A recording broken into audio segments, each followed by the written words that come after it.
आज के टाइम पर लोग अपने फ्यूचर को सिक्योर करने के लिए इन्वेस्ट पर काफी ध्यान दे रहे हैं, खासकर मिडिल क्लास फैमिली के लोग। एसआईपी मतलब सिस्टमेटिक इन्वेस्टमेंट प्लान, लोग इसे सबसे बेहतर मानते हैं क्योंकि इसमें होता क्या है, हर महीने छोटी छोटी बजट जोड़कर बड़ा फंड तैयार किया जा सकता है। लेकिन कई बार लोग विदाउट नॉलेज और बिना सोचे समझे एसआईपी में पैसा लगा देते हैं, जो कि बाद में उन्हें पछताना पड़ता है। अगर आप सोच रहे हैं एसआईपी के जरिए अपने पैसे को ग्रो करना, तो ये 5 गलतियां बिल्कुल ना करें, वरना आपको लॉस उठाना पड़ सकता है। आइए जानते हैं आखिर वो कौन से 5 मिस्टेक है जो हमें नहीं करनी चाहिए। पहला, बिना लक्ष्य तय किए इन्वेस्ट करना। सबसे पहली और बड़ी गलती लोग यही करते हैं कि वे बिना किसी लक्ष्य के एसआईपी शुरू कर देते हैं। एग्जाम्पल, किसी को 10 साल बाद बच्ची की पढ़ाई के लिए पैसा चाहिए और किसी को 15 साल बाद रिटायरमेंट फंड बनाना है, तो हो सकता है किसी को घर लेना। ऐसे में अगर आप बिना सोचे समझे इन्वेस्टमेंट शुरू कर देंगे तो हो सकता है कि जरूरत के समय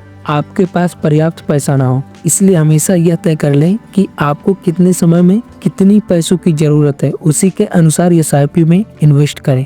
दूसरा, कम समय के लिए एसआईपी करना। एसआईपी का सही मायने में देखा जाए तो लॉन्ग टर्म में मिलता है, लेकिन ऐसे कई लोग हैं जो ये सोचते हैं कि 1 या 2 साल में लाखों रुपए मिल जाएंगे। ऐसा करना गलत है। एसआईपी में कंपाउंडिंग का मैजिक टाइम के साथ ग्रो करता है, मतलब जितनी लंबी टाइम तक इन्वेस्ट करेंगे उतना ज्यादा रिटर्न मिलेगा। अगर आप यही पैसा कम टाइम पर निकाल लेंगे तो आपको अच्छा प्रॉफिट नहीं मिल पाएगा। तीसरा, रिटर्न का गलत अनुमान लगाना। बहुत से लोग इस भ्रम में रहते हैं कि अगर उन्होंने 12% रिटर्न वाली स्कीम चुनी है तो हर साल उन्हें फिक्स 12% ही मिलेगा। लेकिन म्यूचुअल फंड्स मार्केट से जुड़े होते हैं और इसमें उतार चढ़ाव आता रहता है। कभी 8% मिलेगा, कभी 15% भी मिल सकता है। इसलिए हमेशा एवरेज रिटर्न को ध्यान में रखकर इन्वेस्ट करें। चौथा, बीच में एसआईपी को रोक देना। कई बार लोग स्टार्टिंग में तो बड़े एनर्जी के साथ एसआईपी स्टार्ट कर लेते हैं, लेकिन कुछ महीने बाद बीच में ही बंद कर देते हैं।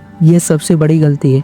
एसआईपी का प्रॉफिट तभी मिलता है जब आप इसे लगातार और लॉन्ग टाइम तक कंटिन्यू रखेंगे। अगर आप बीच में ही रोक देते हो तो आपके पैसे का सही इस्तेमाल नहीं हो पाएगा और आपका लॉस हो जाएगा। पांचवा, सिर्फ एक ही फंड में निवेश करना। कुछ लोग ये सोचते हैं कि अगर एक म्यूचुअल फंड में पैसा डाल देंगे तो सब काम हो जाएगा, लेकिन यह तरीका सही नहीं है। हमेशा अलग अलग सेक्टर और कैटेगरी के फंड्स में इन्वेस्ट करना चाहिए। इसे डाइवर्सिफिकेशन कहा जाता है। ऐसा करने से अगर एक फंड में लॉस होता है तो दूसरे फंड से वो लॉस कवर हो जाता है। कुल मिलाकर आपका लॉस कम होता है।